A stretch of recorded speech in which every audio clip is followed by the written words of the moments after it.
Siyabingelelana balaleli lababukeli, sisamukelana kulesi sifundo sanamhlanje, isifundo esiqhakathekileyo kakhulu, isifundo esilesihloko esithi sona amandla ovuko lukaKristu. Amandla ovuko lukaKristu. Olamukelayo umfundisi uKhonzile Khumalo.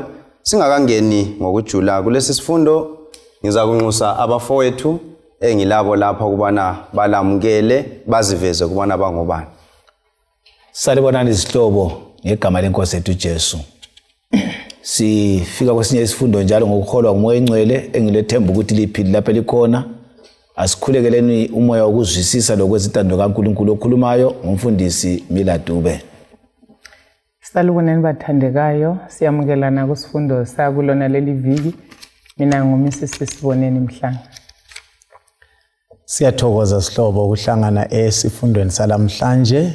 Igama lami ngumfundisi uVizet Ncube. Asikhulekeni. Baba othandekayo sezulwini, siyakukholwa ukuba ulenjongo ngathi sonke uluntu sisaphila kona lomhlaba kuba sizwe isifundo esimangalisayo lesiletha ithemba kuona lomhlaba onakeleyo. Khuluma kithi ngaso ngendlela ephawulekileyo. NgoJesu inkosi yethu siyakhuleka. Amen. Amen. Siyabonga mfundisi Ncube isifundo umthandazo. Bathandekayo singena ke kulesi sifundo sanamhlanje esilesihloko esithi sona amandla ovuko lukaKristu. Siqhubeka sebhukwini labaseKorinte bokuqala isahluko ngu-15 ukuloba kukaMpostoli Paul. Namhlanje siphezu kwendaba yovuko, phezu kwendaba yabafileyo, phezu kwendaba yovuko. Siza kukhangela singakangeni kundinyana yethu yekhanda 1 Corinthians chapter 15 verse 14 to 17. Mhlawumbe singakayifundi singaxoxa ngamafitshane nxa sikhangela indaba yovuko. Kuyini uvuko? Kumbe nxa sikhuluma ngeresurrection ngesikhiwa, kuyini uvuko? Lokuthi ke kuyini esikuzwayo kumbe sikwaziyo mhlawumbe sasikuzwe mayelana ngani ngovuko? Into ekhona yini? Into ekhona eBhayibhelini kumbe izingxoxo nje mhlawumbe abantu ababezikhuluma nxa sikhuluma ngeresurrection? Siyabonga mfundisi. Siyabonga balalela ukuthi singene phakathi kwesifundo ngovuko. Ngesinye sezifundo engani silethe imibuzo eminingi ebantwini. Ngoba nxa usithi uvuko kulumahluko ukuthi umuntu athi senze lilale ekuseni abe ngovukileyo ngoba uvele ubekhona ephefumula. Kodwa basikhuluma ngomuntu okuthiwa umphefumulo uphumile wagqitshelwa. Sabakwazi ukuthi lenhlabathi siziyaphela sokudlekela kusela lutho kodwa ukuthi uzaphuma futhi. Ukusuka kunika imibuzo eminingi ukuthi uvuka kanjani umuntu? Uvuka kanjani? Ngenxa ukuthi inkolo evele ikhona leyayikhona kudala inyenge ukuthi kuvele umuntu angafa umoya weswazi ukuthi awubambeki uphumile wahamba engxenye yaphila kwenye indawo. Lokho sokudliwe ngamatheza kuvuka kanjani? Yikho uNkulunkulu afuna ukuthi namhlanje sikuveze ukuthi hayi ngengqondo yethu udliwe ngamatheza kwaphela kakuvukeki, kodwa kuJesu onguye osinika isiKristu wabuye emhlabeni waphila wafa wangcwatshwa wavuka. So wazoyendlala impilo ukuthi impilo ngenxa yesono kulokufa. Kodwa ngoJesu ovukileyo kuthi ukuthi amandla okuvuka khona. Sakuzwisa ngase ngesifundo ukuthi ukuvuka kutsho ukubuyela empilweni futhi akade leyo kuqala lo mzimba ofana nayo osuguquliwe kodwa ungumzimba obambekayo lokuphefumula ukufana kodwa sengumuntu njengayizona. Siyabonga. So ukuvuka into ekhona, into eyireality, asonto eyinganekwane engazange yenzakale. Okay, so ukuvuka kukaJesu in particular into enjani ekhona, into eyenzakalayo. Okay, siyabonga kakhulu mfundisi Ncube. Ufuna ukuthi nxa sisondela ekuvukeni kukaJesu nginanzelela ukuthi kulama theories amaningi. Okay. abantu kumbe ngingasukeli lapho ngithi mina kubhuku leli sakufunda kilo ibhuku labaseKorinte bokuqala sinanzelela ukuthi umpostoli Paul waye address uhlupho lwaluvele lukhona ngaleso sikhathi addressa njalo uhlupho belube khona emuva before isikhathi addressa ibandla laseKorinte kakhulukazi kule issue yama theories athile ayelokwenza lokuvuka kukaJesu in particular. Siyabonga. Ngicela ukuthi ngubambe umlomo kompani usukhulume ngompostoli Paul addressa ake sizwe indinya yakwazwa ngekhanda uthini umpostoli Paul nxa ekhuluma ngalezi zinto zaqhubeka. 1 Corinthians chapter 15 verse 14 isiya ku 17 ithi njalo nxa uKristu engavuswanga ukuchumayela kwethu akusizi lutho njalo lunjalo lokholo lwenu. Phezu kwalokho singatholakala singofakazi bamanga ngoNkulunkulu ngoba sifakaze ngoNkulunkulu ukuthi wavusa uKristu kwabafileyo. Kodwa kamvusanga nxa ngempela abafileyo bengayi kuvuswa. Nxa abafileyo bengayi kuvuswa ngakho lo Kristu kavuswanga. Nxa uKristu engavuswanga kwabafileyo ukholo lwenu luyize lilokhu lisezonweni zenu. Mfundisi Ncube qhubeka. So lapha uPaul ubhala ukuthi kwakusokulohlupho. Nxa kuyini okwasokukhona. So nxa sinanzelela uverse usela uverse ngeka 14 iyasivezela kwabantu nxa engavukanga. So ukuthi wavuka kodwa kukhona abakholwa ukuthi kanjani kavukanga. So ukuthi kule mfundiso ezithile ezilokwenza lokuthi kavukanga ezigoqela ngizukuziqamba ngamagama azo ezigoqela ukuthi bakhona abacabanga ukuthi uJesu vele kafanga wafeinta. So umuntu ofeintileyo ngeke sithi uvukile. Angithi okwesibili abanye bakholwa ukuthi abafundi babethukile. Abafundi babethukile bacabanga ukuthi uJesu njani ufile so ke babethukile so kwethuka ngokwesikhatshana. So kwakule mfundiso yena leyo kwakukhona futhi enye imfundiso yokuthi hayi owafaya soJesu ukhona owafaya endaweni kabani kaJesu nxa esefile lapha kungulwana umuntu so kunormal phela ukumbona nxa usumbona esephila lapha ngoba vele ube kanjani uvele ngafana. So zimfundiso zonke ezinjani ezazikhona leso sikhathi so nxa uPaul lapha ekhuluma ngokuthi nxa ke engafanga so ukuthi uaddressa laba abakholwa ukuthi hayi wayefeyintile. Okay nxa kuyikuthi wafeyinta kuthi ukuthi ivangeli leli esikhuluma ngalo linjani alisilo lokukholwa kwethu kunjani kufile and so on. So nxa kuyikuthi uJesu kwangena omunye umuntu ethuneni lakhe angitsho kuthi ukuthi vele indaba yevangeli le kanjani kayisebenzi lokuza kwakhe nxa kuyikuthi weza kungamanga lokuthi wathembisa ukuthi uzavuka ngosuku lwesithathu konke kunjani kungamanga. So imfundiso yikho actually ungahamba kuJohane uthola ukuthi even engcwaba lakhe la bazama ukuthi balinjani balilinde indaba ingiyona leyo ukuthi kongona lapha indaba leka ingaphumi ibe liqiniso elamukelwa ngumhlaba wonke.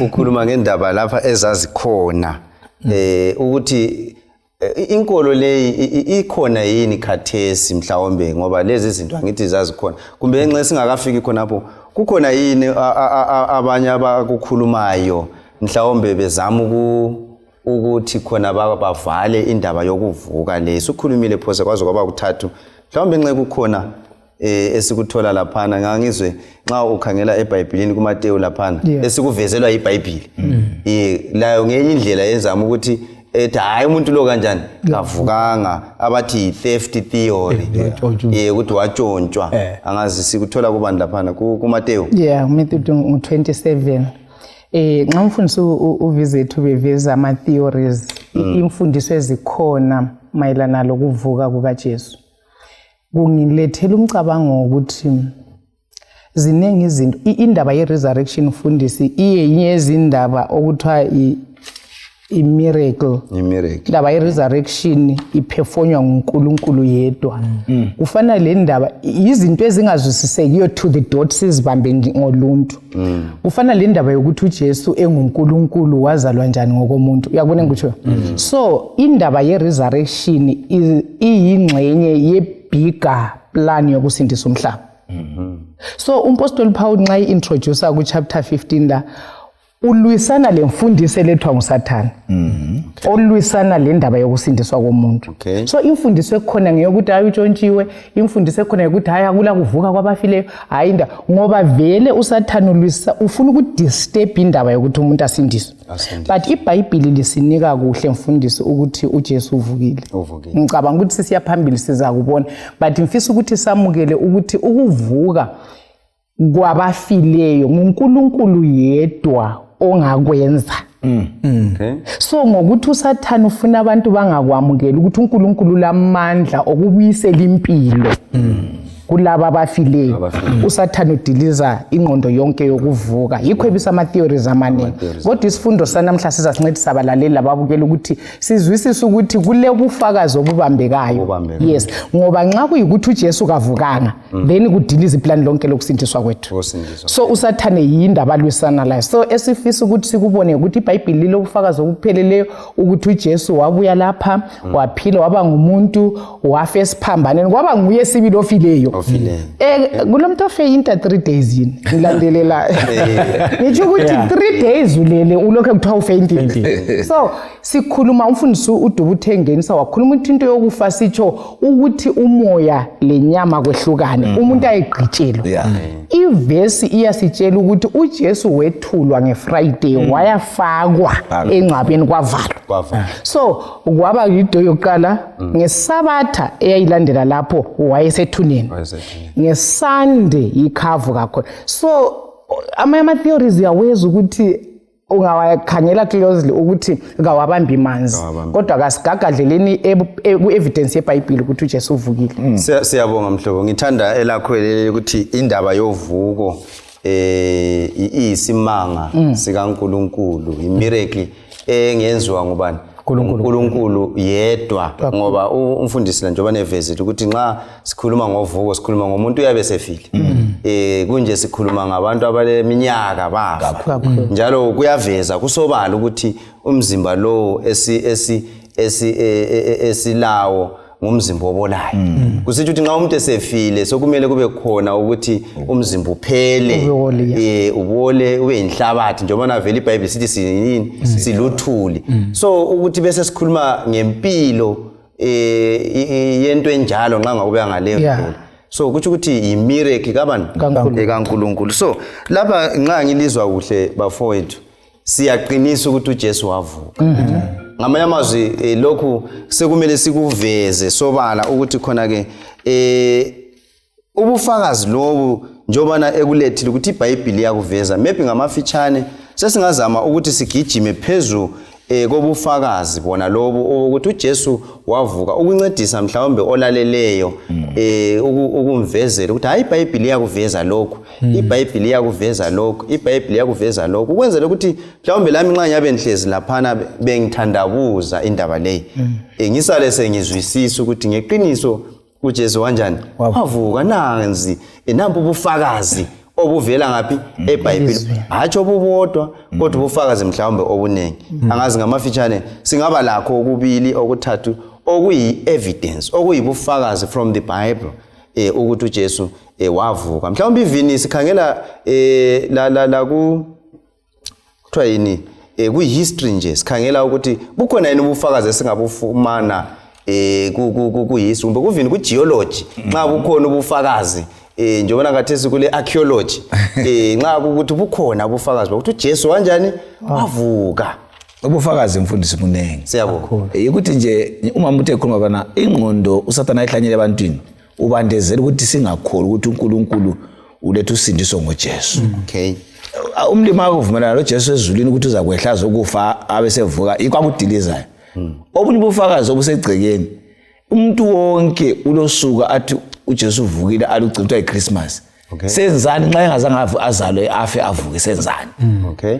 labathi kavukanga bayahamba ngeChristmas bethi kathi sikholwa ngoba indlela yokuthi akuphikiseki ukuthi kulomuntu othiwa nguJesu owabuya ewazalwa wafa wavuka silapha insuku zakhona ezigcinwayo ngubufakazi balo wesibona ukuthi buyaveza ukuthi uSathane uzamile ukuvala kuyehlula ungaye eBhayibhelini bucacile omama koJuda babengananzelelwa babe ngeke babuye futhi embalini ukuthi bangakhuluma ngento zikaNkulunkulu kodwa umuntu waqala ukuyabona uJesu kwakhe engcwabeni umuntu ongumama okwenzayo lapha ukuthi kwaveza ukuthi umuntu ongumama waba lomhelo wakhathazeka wazotshela amadoda ukuthi uJesu kakho ngani amadoda ophethu bakhe bahamba bafuthi ukuthi kakho la kaTesu ngaye ePalestine kubhaliwe engcwabeni ukuthi kakho kuthi uthi bufakazi obabheka I think ukunonisa umcabango kamfundisi ungakhangela laba bafika engcwabeni ngomama kodwa kurekhodwe kuvangeli likaMateyu ivangeli likaMateyu nxa eloba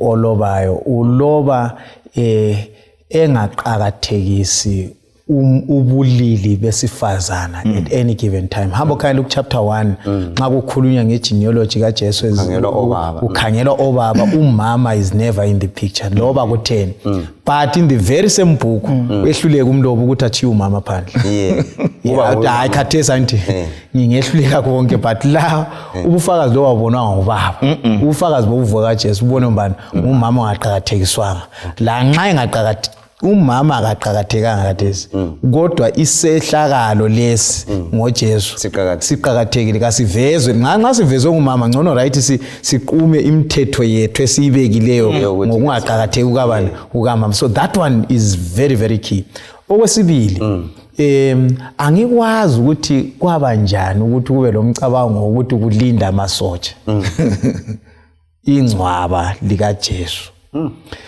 yilo futhi lodwa esizwa imbali yokuthi lilindwe bayafa abanye kodwa leli kuthiwe kalinjani alilindwe and lilindwa ngamasotsha amakhulu but kasizwa kumbali ukuthi amasotsha lawana axochwa ngumuntu olapha emhlabeni hayi kodwa yibo abathenjiweyo so ngiyisayini ukuthi uSathane lilindile wayengeka linda umsindisi olele lapha ulele kodwa nxa sesifika isikhathi ngoba babe balile phela labo ukuthi insuku lezi ezintathu madoda vimbani la kufaka ufunge lutho kodwa kwenzakala so kwesikhathi wenza ngaboma ukuthi kube lezinto ezenzakalayo ukuze zibe ibufakazi obuthe kla ngoba bekungabe nje like any other person bekungaka kwabala mucho kodwa vimbani ukuze ekuvimbeni kwenu kukhanya so ngizama ukuphendula umbuzo othi khona nxa singakhangela ngebiblical perspective anje ngokukhangela kweBhayibheli siyakubona xathu ukuthi uJesu njani uvukile siyabonga ngicela ukuthi something yes ukufollow up lokho okuchiyo ngumfundisi mina mvele mbona amandla kaNkuluNkulu ukuthi adilize icebo likaSathane lonke afuna ukumelana lecebo likaNkuluNkulu iRoman guard kuthiwa yayilamasotsha ngo100 okwakumele yelinda ingcwa Sathane wayevalile njengoba umfundisi esechilo uthe wayengekalinda umsindisi mina mbona plus lokho akutsho ngibona ukuthi uNkulunkulu uya overrula izehlakalo zonke kakhulu uSathane sithi ufaka ibutho elinenge lilamandla ukulinda uNkulunkulu wayegoqa izandla ebona ama witnesses to Christ's resurrection 100 abokumele bangene emzini babone bakhuluma bakubonile so into kaNkulunkulu uNkulunkulu wayesethile vele khona ukuthi abazafakaza banike laba izitha zabo bazabona izitha ziyafakazela ukuvuka so yikho engubona khona ukuthi amandla kaNkulunkulu angakamiswe ngamandla esitha siyabonga kakhulu akusikhangelele khona lapho uMark 14 verse 55 Mark 14 so siyabonga kakhulu bafowethu so ubufakazi bukhona eBhayibhelini ngithanda indlela okulethe ngayo ukuthi uMateyu ngokwakhe so nxa sikhangela asibo mama bodwa nxa sikhangela amabhuku uMateyu Johane labanye sithola ukuthi kulobufakazi bokuthi oPetro bagijima bayabona ngoba sike sakhuluma ngama theories nxa esidingela laphana ukuthi kwakulama theory amaningi kulale theory enye ikhona yokuthi hayi kwakuyi wrong tomb abahamba kiyo siyayibona indaba yakhona so kayisilo ingcwaba likabani lika Jesu so bahamba babona elinye ingcwaba elinjani eli empty so uzananzela ukuthi pho nxa ukuthi kwakunjalo abanengi ke laba bahamba bayabona ngoba omama bahamba bayabona oPetro bagijima bayabona siyabona indaba yakhona uJosepha wase Arimathea nxa laye so bonke bangabe bahamba engcwabeni elingayisilo yini ngokunye okumele sikunanzelele khona okhana nxa esifundela lapha lamuhla mfundisi ungahamba eIsrael lamuhla laba bengafuna ukumkholwa uJesu amaJuda khona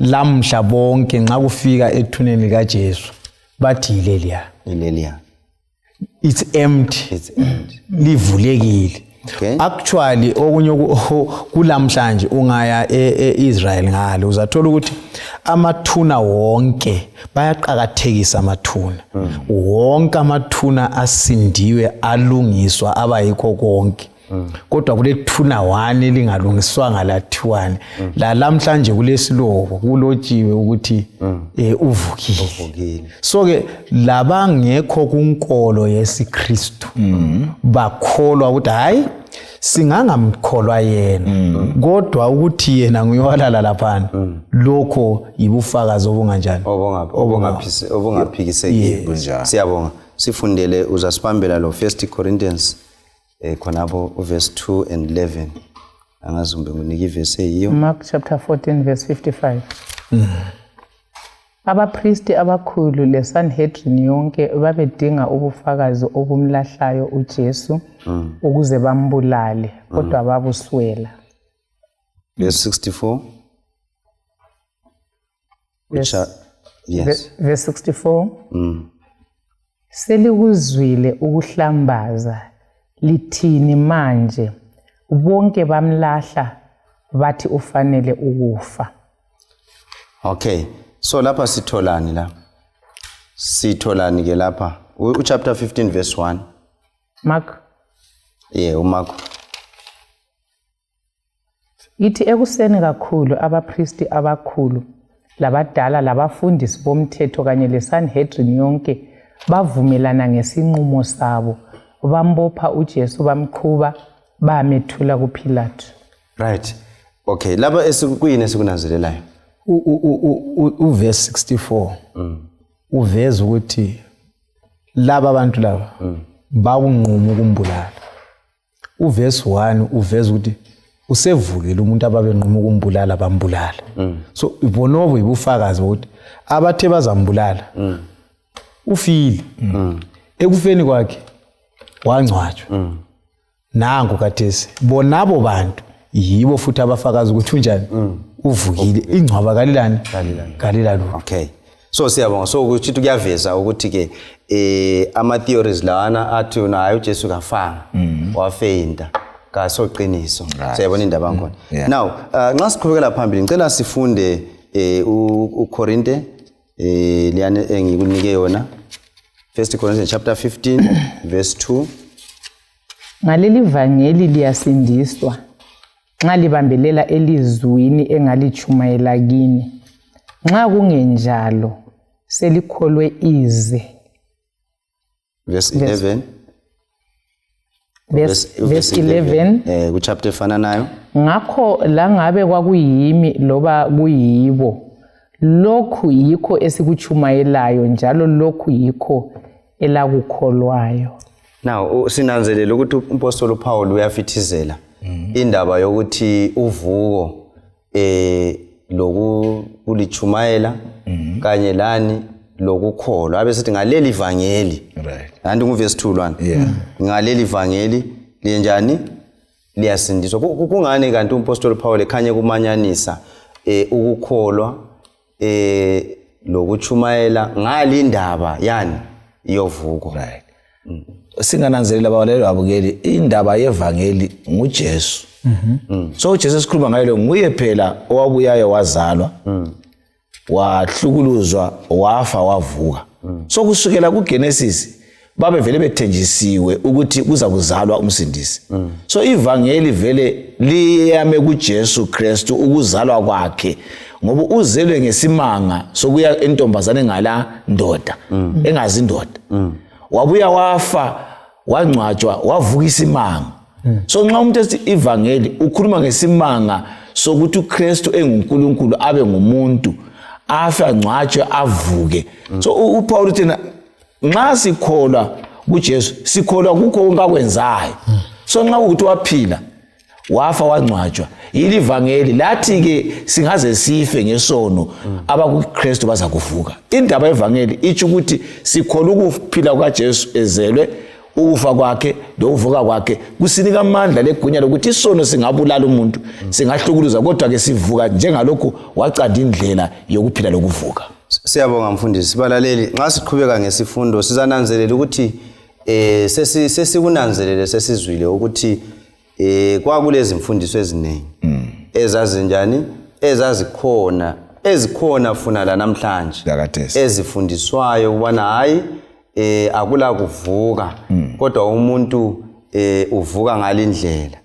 Sasesibona njalo ukuthi ke kulobufakazi obunengi obungaphi obuseBhayibhelini kanti ke uzananzelela ke ukuthi iBhayibheli yaveza ukuthi kayisibo mama bodwa abanjani ababona uJesu laphana. Mhlawumbe singakaqhubekeli phambili bemfisa ukuthi sizwisise ukuthi sesikhulume ngakho kuvuka lokho.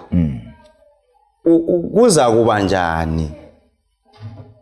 Sayabona indaba yakhona. Kuza kuba njani? Nxa kuyikuthi abantu bekhuluma ngokunye ukuvuka okungayisikho lokho mhlawumbe okukaJesu. Right. Sayabona indaba yakhona. Kuza kuba njani ukuvuka lokho? Ukuvuka kwangikhona kumi njani? Kuyavuka njengoba sikhuluma ukuthi umuntu uhlangene umphefumulo lomzimba. So uzavuka njani umuntu?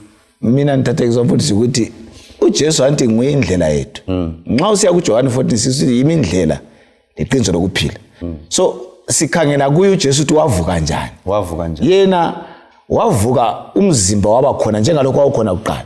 Okay. Wazi wathi Thomas uyathandabuza wena akuhloma umunwe. Okay. So ukuvuka kwaJesu yikho kuzaba ebantwini abakholwa kuJesu. Siyavuka imizimba le iyaguqulwa imizimba esono kodwa ingumzimba obambekayo. Siyimizimba esinye isimo eselisukuyaphila ezulwini. So sivuka kuhlangene umphefumulo lenyama. Kodwa siyinyama esiguqukile engaso inyama elesono. So ngamanye amazwi lapha mfundisi nxa ngikuzwa ukhuluma ngalendlela so umoya kawuphili uwodwa lapha usimele ukuthi singathi hayi njengoba uvele wona ulempilo uzahle uqhubeke uphila nxa uwodwa lapha kanjani awuphili umzimba uwodwa lawo kanjani awuphili ngoba nginanzelela ukuthi kukhona imfundiso ezikhona ukuthi hayi nxa umuntu esifa lapha hayi umzimba uyabola kodwa umoya kawufi umoya uyaqhubeka kunjani uphila usiya phambili. Ake sizwe ukuthi iBhayibheli lithini. 1 Corinthians chapter 15 verse 36 to 41. Mfundisi ungakayifundi uzasibambela uverse 36 to 41. Ansiyananzelela ukuthi sikhuluma ukuthi indinyana yokhanda iveza ukuthi kuverse 14 uba uKristu engavuswanga kwabafileyo. So mfuna ke sithi sinanzelela ukuthi iresurrection kumbe ukuvuka lokho sikukhangele sikuqhathanisa lokufa. Okay. Angithi uqhathanisa lokufa ukuthi ofileyo ungaphi. Okay. Yikho kuveza lapha la into. Okay. Ufile kule mfundiso ezinengi njengalamhlanje. Kulabantu even evandleni. Ungakhangela abantu ungasondela eduzane enxeku siyangcwatshwa umuntu besenza lokho ukuthiwa ibody view. Uyabona sebekhuluma lalo umuntu. Angithi ukhuluma indaba eqhatheke. Bakhuluma lo muntu lwana nxa ungananzi ukhatshana uyabona indebe zisenze nje omunye ngenxa ukuthi ungumKristu aza kwenza ukubalekela ukuthi kuzwakala amazwami kodwa uzabona indebe zisenza njani so okutshengisa ukuthi baloku kulenkolo ethi umuntu lo kafanga fi kukhona lapha asayekhona yena futhi lakathesi ngoba nxa ngikhuluma la uyangizwa mina la nxa mina ngingabona ukuthi uyanjani uyangizwa so ngiyekela ngikhulume laye ngoba uyanginjani uyangizwa yikho azathi usilungisele indawo ngoba ucabanga ukuthi umuntu lwana kukhona lapha ayekhona and uyanjani uyaphila. Not only that kuyadlulela phambili mfundisi kufika esigabeni sokuthi umuntu kulomkhumbulo ukuthi umuntu lwana sezulwini angithi yikho uLuka laphana kumsebenzi evesi lo Abraham unjani bakithi ufile angithi kenyukela ngapi ezulwini kenyukela ngezulwini. So yona le indaba yokukhuluma ngovuko iqinisa ukukholwa ekutheni ofileyo gazi lu angithi ulindele usuku lokuvuka lolo suku lokuvuka ngithi yikho kuthiwa leli ivangeli leli li-empty nxa uKristu engavukanga ngoba nguye ozabavusa okay abanjani abafileyo. So ke wena nxa uzakholwa ukuthi somewhere uthi wena ukuthi uJesu laye lokho engavukanga at some point. Okay, siyabonga kakhulu mfundisi Ncube. Akusifundele uverse 36 to 41 chapter efana nayo. Ithi ngiqalise kuverse 35. 35 ithi kodwa omunye angabuza athi abafileyo bavuswa njani na? Okay. Bazabuya belemzimba enjani na? Verse 36. Yeka ubuwula. Elikuhlanyelayo akuphili ngaphandle kokuba kufe. Lapho lihlanyela kalihlanyeli umzimba ozakuba khona kodwa inhlanyelo nje. Mhlawumbe eyengqoloyi loba okunye lakho. Kodwa uNkulunkulu uyinika umzimba njengokuthanda kwakhe. Njalo uhlobo ngalunye lwenhlanyelo ulunika umzimba walo. Inyama yonke kayifanani. Abantu balohlobo lunye lwenyama. Izinyamazana zilolunye. Izinyoni olunye. Enhlanzi olunye. Njalo lithenqina kuverse 1. Verse 39. Mebhunga makhona phana. Singaqhubeka nxa ithuba livuma lapha. Nansi ivesi lapha badala.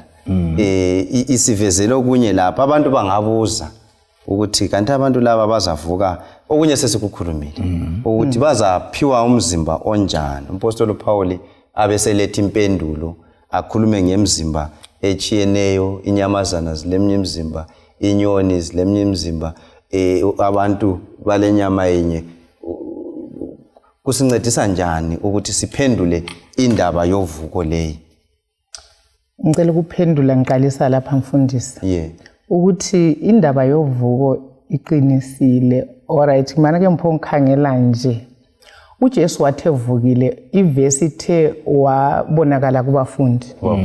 And kule indaba ku Matthew chapter 28 ithi wabonakala ekuthiyeni ngale by the sea once more. Kuthiwa wafika khona ngale bambona physically. Okay. Wakhuluma labo. Angazi kumbe umoya uyakhuluma. Yabazi kumbe umoya uyadla because kuthiwa walungisa ukudla badla labafundi wakhuluma bamazi. Kodwa lapha umpostoli Paul usinika umfanekiso omuhle owabalimi.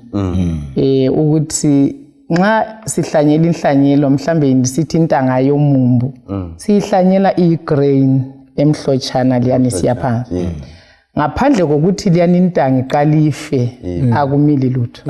So umpostoli Paul unika ona lo mfanekiso ukuthi even okuzaphuma kwakhona kuphuma kwehlukile kulalokho esikufake phansi. Yakubona. So bekumele ukuthi uNkulunkulu asincedise sizwisise indaba ezika uNkulunkulu ngezinto esizibonayo esiphila lazo nsuku zonke. So nxa sokuvuswa lapha nxa sokumila kuthethe ngapha umzimba oluhlaza ngoba sifaka intanga emhlophe eqinileyo kodwa kuvuka kulusungulo olubuthakathaka osolungani lule flesh lakubonisa ukuthi oluphilayo.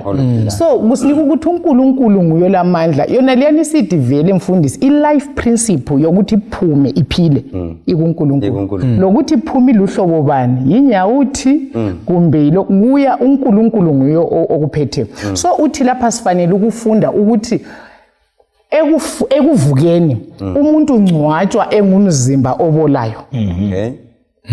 ofayo owesono kodwa ekuvusweni lo mzimba uzabe usungayisiwofayo usuphiwe esinye isimo kodwa ungumzimba njengoba sivumelene ukuthi uJesu wabonakala engumzimba ele voice ekhuluma esidla esenza njalo so indaba yokuvuka ayivumi ukuthi sithi umuntu uvuka abe ngumoya ngenxa ye-evidence yalokho esesikulethi kule imicabango yokuthi umuntu ekuvukeni uba ngolunye ulutho ezinye inkolo ezinjalo uzokuthiwa hayi angafa uvuke seyisibungu esithile kumbe uvuke seyinkomo you know ukuthi indaba ye-resurrection lama theories wonke lawa angabambekiyo sibuyela kuGenesis 3 amango okuqala umfundisi uncuba ukuthi indaba ye-immortality of the soul ukuthi kule mfundiso egcwele ukuthi hayi vele umuntu kafifi hayi vele kunje yikho sithi uJesu wafeyinta kunjani but amangesilisana lawo la ngamangesiitha sikaNkulunkulu esithi umuntu kayikufa fi so yikho ubona lathi sicabanga ukuthi abafileyo bakweyinye indawo basibona balamandla phezulu kwempilo yethu so ende khonokho mfundisi kuhle kudilize icebo likaNkulunkulu lisiya phambili ngoba nxa abafileyo sebengokunye kuthi ukuthi life ya continue non stop angafe inkomo uyavuke sengokunye abe ikhonokho avuke liyabona ukuthi uSathane utshela abantu ukuthi impilo iyaqhubeka on and on iye phambili yes so silwisana lalo uNkulunkulu ukhulumile ukuthi umphefumulo wonayo uyakufa so kule separation for sure nxa sivuma i-death umfundisi ukuthi into kuhle nxa sivuma ukufa uhamba le resurrection you cannot separate the two ngoba uNkulunkulu usinikile ukuthi umuntu uyafafi but amandla like sikuthi miracle uNkulunkulu yedwa onguyumnikazi wempilo uyayiqala kungela lutho angaluqala ngaso siyabonga amavesi asivezele laphana aqathanisa inyamazana inyoni ukuthi kathi kungani vele umlimi engazange asiningiyamphonga ucabanga ukuthi ngabe umlimi wanika indlovu umzimbo onjengomuntu ngabe kwahamba njani mphonga ucabanga yona sidla amahlamvu so imzimba le ichiyene okay ufuna ukuthi kimi ebengifisa ukuthinta ungakafikile umcabango yikuthi asikunanzeleleni ukuthi umuntu angafa evuka umzimba uyakuguqulwa ngokutsho kweBhayibheli at the same time umuntu lwane kuvukeni uza kuba lendlela ukuthi identify simnanzele enjengokuthi nxa bekuthiwa umfundisi uKhumalo angitsho kaso siye fanisa umfundisi uDube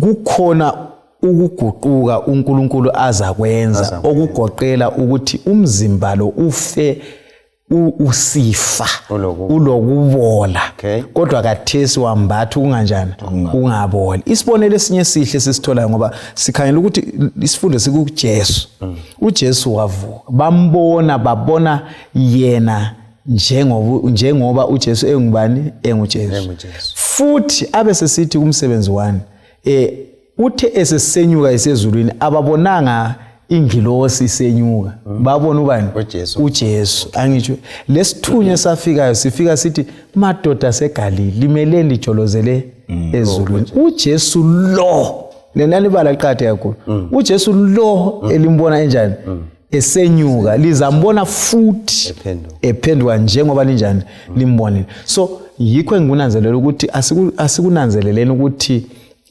uJesu wavukayo nguye futhi ozabavusa laba abaleleyo engakabavusi hayi balele siyabonga mfundisi Ncube so kuyasivezela ke ukuthi uNkulunkulu yena uzanika imzimba ngendlela athanda ngayo umzimba osuvuma ukuthi uyephila ku-environment yasezulwini siyabona indaba ngkhona ayikhona umzimba onjani obolayo nxa sisiya phambili ngesifundo sinanzelela ukuthi ke sesikhulumile kabanzi ngokuvuka omunye umuntu mhlawumbe lalele ngalo uthi manje ukuvuka lokhu kunginceda ngani isignificance yale resurrection. Maybe isigaba sethu sokugcina nxa sisiya ekugoqeni isifundo ukuthi ukuvuka kukaJesu lokho sesikuzwile kule significance bani esilayo mhlawumbe esingayabela abalaleli lababukeli ukubana ngalokho kuvuka silaleli ithemba ngoba sinanzelela ukuthi banenge abambonayo anti sesikukhulumile ungafunda mhlawumbe ukwenzela kubalaleli lapha ungafunda u1 Corinthians chapter 15 verse 3 usiya ku8 laphana uyaveza ukuthi banengi abambonayo uJesu engcenye ngapho nguyibala ugijima then sisanakana ngalokho ukuthi singaletha significance bani ngalokho kuvuka kukaJesu okwenzakala 1000 years ago khathesi esiphila khathesi ngo2026 ukuvuka lokho kusincedisa njani enkambeni yethu yokukhola sifundele ngoba engakwamukelayo lami ngakudlulisela kini njengokuqhakatheke kakhulu ukuthi uKristu wafela izono zethu mayelana lemibhalo lokuthi wangcwatshwa lokuthi wavuswa kwabafileyo ngosuku lwesithathu njengokutsho kwemibhalo kanye lokuthi wabonakala kuKefasi wasebonakala kwabali12 emva kwalokho wabonakala kubazalwana abadlula 500 sikhathi sinye inengi labo lilokhu lisaphila lanxa abanye sebalala wabuye wabonakala kuJakobe wabesebonakala kubapostoli bonke kwathi ekucineni wabonakala kimi futhi njengalowo ozelwe ngendlela engajayelekanga. Now siyeza ukuthi umpostoli Paul uqinisa ulethi summary yabantu ubufakazi obubambekayo ukuthi abantu abambona abanye basaphila ngesikhathi ebhala so wayengafaniseli hayi lanxa abanye sebanjani sebalala. Now bese ngibuya khonapho kulomuca okhulume ngokuthi njenge mibhalo khathi imibhalo yayitheni mayelana ngokuvuka lokho kumbe silembhalo esekela umbhalo lo emibili ukwenza leyo ube ngoyesithathu kulo Luke chapter ngu24 iverse ngu44 kusiya ku47 uJesu evukile ehamba la Cleopas besiya eMayas lomngane wakhe so uJesu kuthiwa wabachazela zonke lezi zinto ukuthi kwakumele afe ahlutshwe afe avuke njengalokho umbhalo weOld Testament wawukulobile sibe sesizuza Romans chapter ngu1 iverse ngu1 to 4 layo isivezela ukuthi indaba yokufa lokuvuka kaJesu yayikade yakhulunywa uNkulunkulu ngabaprofeti so indaba leyi umpostoli Paul nxa eyiletha uthi sehlakalo sokuvuka kukaJesu senzakala ukugcwalisa njengokugcwaliseka kombhalo.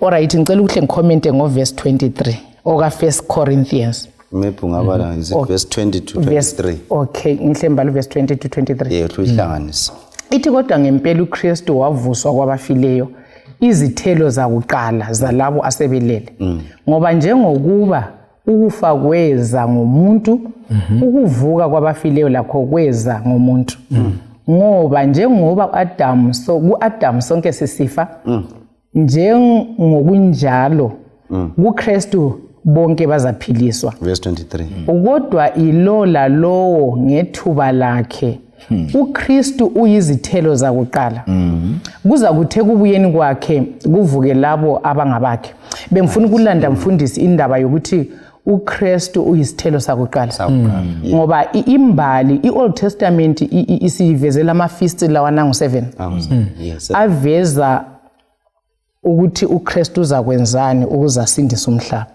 so nxa uKristu esefikile sihle simbone sukela kuPhasika ku-unleavened bread ku-first fruits kusiya wonke nolana isiseko so ngifuna ukulanda leyo ukuthi umbhalo uthi uKristu uyisithelo sakuqala yeah utshoni khona lokho ukuthi sincedise bemfisa ukukhomenta nisithi ngiqalise ngokunika i-background emfitshane ukuthi uIsrayeli kwakungumfuziselo babesenza lokho amasimu vuthwa ukudla kuvuthwa kwakumele ukuthi kuvunwe izikhwebu zakuqala uNkulunkulu abuya azobongwa adunyiswe then iharvest singenziwa and khona lokho kwakuyi celebration eyayikhangela eyayi prophetic ukuthi yes eyayikhomba kuyakwenziwa nguJesu so iyasivezela ukuthi uJesu wavuka waba yisithelo sakuqala singanazela iFriday imela iPhasika uJesu ehlatshwa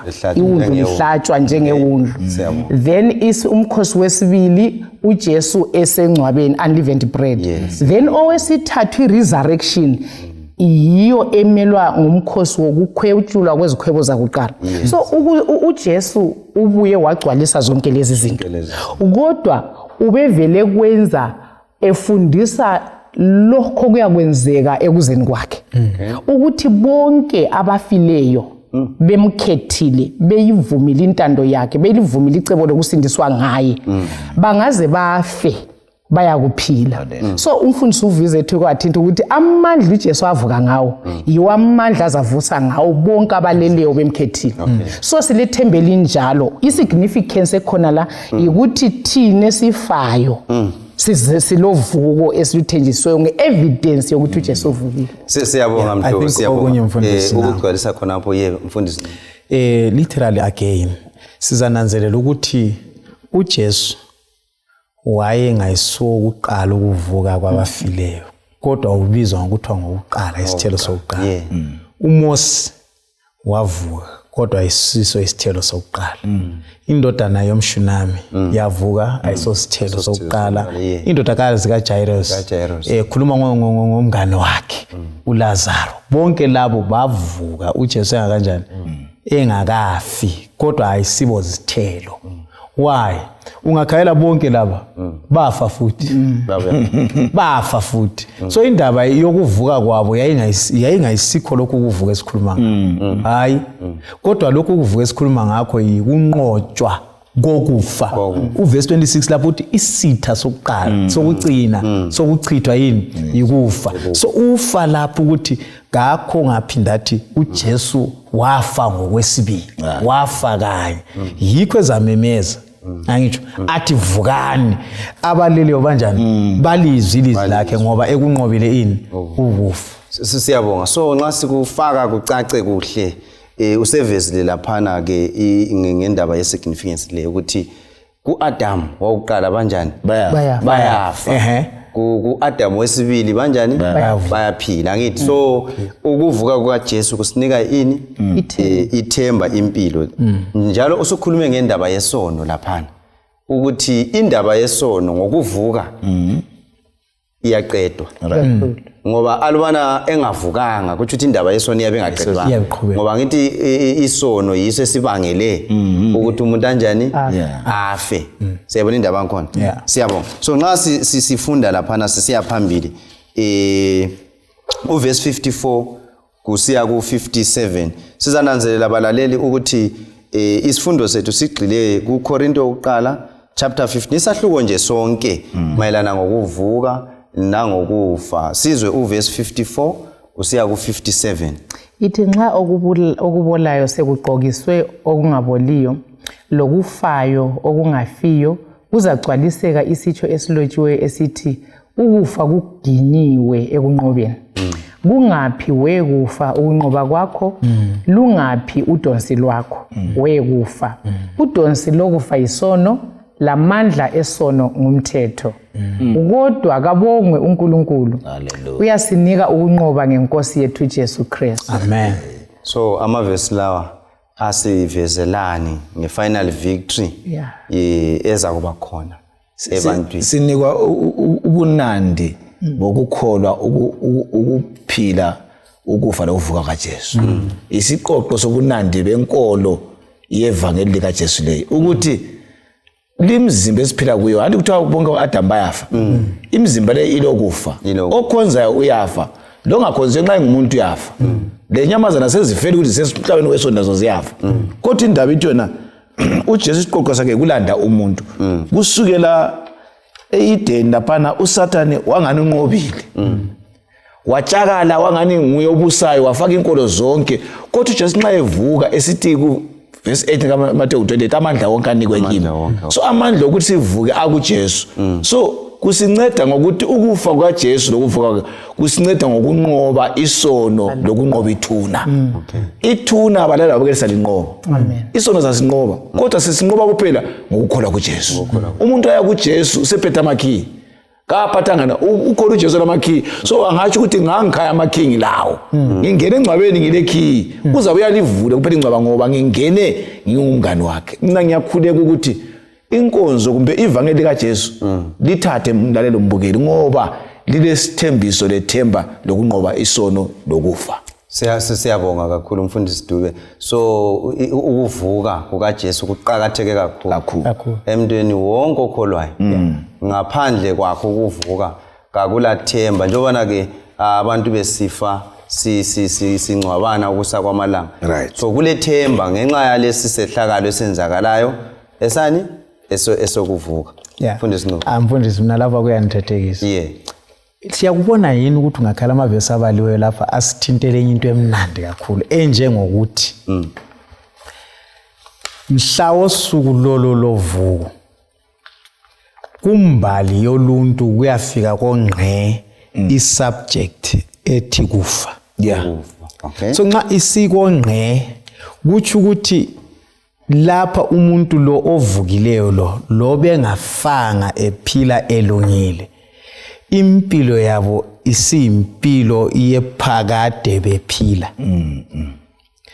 okungangokuthi isikhathi lesesibe laso seminyaka eyinkulungwane embalwa siphakathi siphicana lesono kuyafika kongqe kube leso sikhathi esiphile phakathi kwaso lokufunda lokho esikwenza kuyafika esigabeni sokubona ngazathi vele asange sifundela ngakho ngoba okuphambili kude akungebaliswe le second ka planet earth le siphakathi kwesono so kimi ukunqoba lokhu kunginika igunya lokuthi hayi asifikeni khona ngoba ukufika lokhu impilo engunaphakade eza kwenza ukuthi ke kube lengqondo kuyakhitshwa ikuthe wena sikhuluma ngemizimba emitsha ngitsho kuya brushwa off ukuthi umuntu wake wafa kwaba lesono kwaba lo Sathani iphakade lonke yikho kufike emkhumbulweni wami ngekusasa siyabonga engxenye ungasifundela ivesi yokucina mhlobo laphana ngamafitshane u50 and 51 u50 ithi bazalwane ngithi kini inyama legazi akungeke kudle ilifa lombuso kaNkuluNkulu lokubolayo kakulidli ilifa lokungaboliyo lalelani ngilitshela imfihlakalo kasiyikufa sonke kodwa sonke sizafuqulwa now so sinanzelela lapha bafowethu ukuthi umpostoli Paul ukhuluma ke ngokuthi inyama legazi silokho sibuyela endabeni yokuthi kuzamele kube lemzimba emitsha ezavuma ukubana khona ithole ini impilo engapheliyo so kusitsho ukuthi ke khathesi akula muntu oseyamukele leyo mpilo ngenxa ukuthi akula muntu osephiwe umzimba omutsha siyakunanzela lapha so yikho ngifuna ukuthi sinxa sigoqa sikubambe lapha ukuthi hayi imfundiso zinengi ukuthi bakhona abangabe sebesezulwini besikhangele khathesi landani kodwa lapha sinaze ukuthi lokhu kwenzakala ekubuyeni kukabani kukaJesu Kristu balaleli lababukeli isifundo sethu sifika lapho sesigoqa khona inxa besikhangele ngamandla ovuko lukabani lukaJesu Kristu sibonile ukubana ukuvuka lokhu kuqhakathekile kakhulu kwabakholwayo njengoba uJesu laye wavuka labo abakholwayo baza kufa kanjani bavuke kanti sananzelela futhi ukuthi ke umuntu uzavuka ngomzimba ozabonakala kepha uyabo sungumzimba onjani oguquliweyo ongafiyo kanti futhi ukuvuka kukaJesu vele yilithemba labo bonke abakholwayo angazi ke mhlobo amazwi akho okucina ongaba lawo mfundisi Ncube awakho okucina umfundisi uDube awakho ukugcina abesesivalela singayigoqa kanjani indaba leyi amandla ovuko lukaJesu? Siyabonga mfundisi, emfisa ukuchiyela abalaleli lababukeli ukuthi nantithemba elibusisiweyo. Ngaphandle kokuthi sikukholwe ukuthi uJesu wafa wavuka, we are si hopeless. Lanxa bethu besifa siphelelwa lithemba. But isifundo sanamuhla balaleli sithi kulempilo ngangale kwethuna. So yikho ukukholwa esifisa ukugagadlela kikho. Sibanengi kakhulu esesimtshila uNkulunkulu sakuchiya ukukholwa ngenxa yokufelwa. Kodwa uNkulunkulu kasibuyise ngalona leliqiniso ngoba uJesu uvukile, silethemba lokuthi thina labathandwa bethu sizavuka siphiwe impilo entsha. Asigagadleleni kulelo lithemba. Siyabonga mhlobo. Mfundisi okungithathekisayo ukuthi indaba isoziphelele emathuneni kunjalo. Indaba isoziphelele kuma funeral parlor. Hayi. Kimi ngicabanga ukuthi mfundisi kulezinye intshumayelo esezisiyafika komlindi uyagcina. Lapho abangcwele benkosi mfundisi beza kukhonza inkosi uyingcwele Nkosi somandla kungela mthonselana wesono, ubuhlungu, ukugula, ukufa. Yili themba esikhuluma ngalo ukuthi nxa singakhangela leli themba asibambeleleni kilo kuze kukhale icilongo, ngoba ekukhaleni kwalo konke lokhu kufika ekugcineni. Babusisiwe ke abazakukholwa lokho, ngoba izikhathi eziningi uSathane ufuna ukuthi imkhumbulo yethu ibilokhu ikhangele lezi imfundiso esesifunde ngazo eziphelela futhi lapha leziphelele ethuneni lelo. Kodwa imfundiso edlula zonke ukuthi uvukile uyeza futhi. Siyabonga mfundisi Ncube, mfundisi Dube. Siyabonga balaleli abukeli. U15 verse 55 khona phana uKorinte uthina baza kuqolota bakhangela ithuna. Bethi lungaphi udonsi lokufa lamandla akho anga. Xa usiyaba le story of redemption page 411 kuthiwa abangcwele baza kuvuswa bahlabelele batshakale njengamathola amancane egijima. Ngicela ukulithembisa asikholweni ukuphila ukufa lokuvuka kwaJesu. Inhlupho lezi ukuswela lokho indlala leyi ukufa lokho sokuphelile kuphela kwabakholwayo. Asivumeni ukuhlupheka silale silo Jesu kuthiwa siza kuhlabela ingoma siqolodele ithuna sizanqoba kuphela singabamba inkolo yevangeli likaJesu. Inkosi sibusise isiphathise angabi khona phakathi kwethu ofundile isifundo athandabuze. Asitsheni inkolo ezinengi sikholwe ukuthi uJesu lo kubambekile, sifundile ukuthi ufe wavuka uyaphila, lathi siyakuvuka kwelinye ilanga sihambe ezulu. Inkosi sibusise asibe nomthandazo. Baba wethu siyabonga ukusikhumbuza ukuthi singabanqobi ngoJesu. Amen. Yebo siyafelwa siyafa, kodwa susikhumbuzile ukuthi singabanqobi singabheka kuwe. Sincedise ukukholwa ivangeli leqiniso. Kholwa isiphambano, kholwa ukuvuka kwakho, kukholwa kuye ezulwini ngenxa yegazi lakho. Baba sibongile imizimba emitsha silindeleyo yenza sigagadlele ngethemba ukuthi masinyane iyeza. Busisa umama lo baba olaleleyo lawo wonke umuntu inkolo kaJesu iphakame sinqobe ngaye ngoJesu siyabonga siyakhuleka. Amen. Amen.